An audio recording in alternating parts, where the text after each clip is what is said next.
Varicocele अकेला याद रख के चलना, सिविलियंस तक नहीं आती, ये हमारे फौजी भाइयों में भी रहती है। प्रॉब्लम तब आती है जब सारा दिन स्टैंडिंग रहना पड़ता है उनको, हैवी शूज़ पहनने पड़ते हैं, बहुत विग्रस एक्सरसाइजेज भी करनी पड़ती हैं। तो उनमें ये प्रॉब्लम आने के चांसेस आम सिविलियन से 30% बढ़ जाते हैं, which is equal to 3 to 5x बढ़ जाता है, कईयों में 10x भी बढ़ता है अगर वो अंडर वेट हो। तो हमें ये रख के चलना है कि वेरिकोसिल, ये देखिए गुच्छा हैवी हो गया। गुच्छा हैवी होने पे जो प्रॉब्लम है वो आती है, बंच ऑफ वेन्स बनेगा। बंच ऑफ वेन्स बनने के कारण जो स्पर्म की जो लेवल है, क्वालिटी वो पुअर हो जाएगी।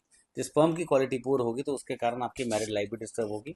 मैं ये भाई साहब का नाम तो नहीं दिखा सकता हूँ, पर आप पढ़ सकते हैं। ये देखिए ग्रेड 2 वेरिकोसिल इनकी, ये देखिए ग्रेड 2 वेरिकोसिल पढ़ सकते हो। तो ग्रेड 2 वेरिकोसिल इनको इनिशियली अभी कुछ देर में आई है। इन्होंने प्रभु कृपा से हमारे पास रेफरेंस से इन्होंने हमें कांटेक्ट करा कि योगी जी हमारे एक मित्र थे, उन्होंने आपसे दवा करी थी 2016 में।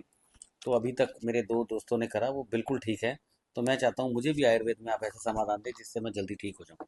तो वेरिकोसील जो प्रॉब्लम है, ध्यान रख के चलना, जब आपकी बंच ऑफ वेन्स बनती हैं उसके पहले प्रॉब्लम आने के कारण आपको शुरू हो जाते हैं हल्का हल्का टेस्टिकल में पेन रहना, गोली में लाली हीट रहनी, बहुत एक्सेसिव आपने विग्रस एक्सरसाइज करनी, कंटिन्यू स्टैंडिंग रहना, तो उसमें प्रॉब्लम्स आने के आपके चांसेस बहुत ज़्यादा बढ़ जाते हैं।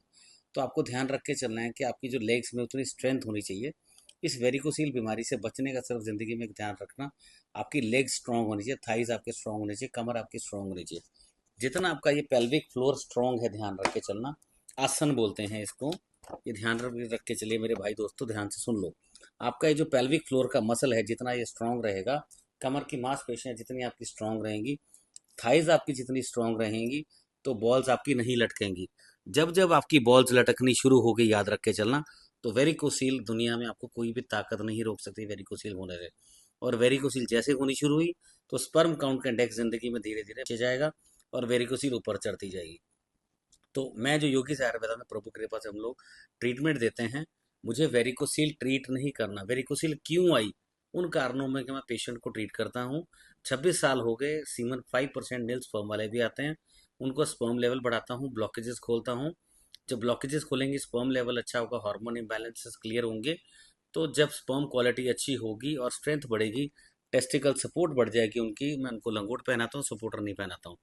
तो पेशेंट की वेरिकोसील अपने आप ग्रेड 5 से 4, 3, 2 तक आके ऑलमोस्ट 1 तक भी आके पेशेंट रिकवर करते हैं और बहुत ही सुखद और मैरिड लाइफ अपनी एंजॉय दोबारा कर सकते हैं। अगर आपको भी कोई ऐसी वेरिकोसील के रिलेटेड दिक्कत है, आप बेझिझक हमारे दिए नंबरों पर कॉल करें। प्रभु कृपा से किसी भी फील्ड में हैं, तो आपको अगर टांगों में थकान, वीकनेस आनी शुरू हो चुकी है, तो ये सबसे पहला लक्षण है, ध्यान रख के चलना। और बॉल्स लटकना एक सेकंड लक्षण है। तो जैसे जैसे अगर आपके लक्षण आ रहे हैं तो बहुत बड़ी प्रॉब्लम में आप जाने वाले, तो इसको टाइम से अपने टेस्टिकल को एग्जामिन करो। अल्ट्रासाउंड खड़े होकर कराना, कोई दिक्कत रहती है हमारे दिए नंबरों पर फ़ोन करो, हम आपको जल्द से जल्द बेहतर समाधान देंगे।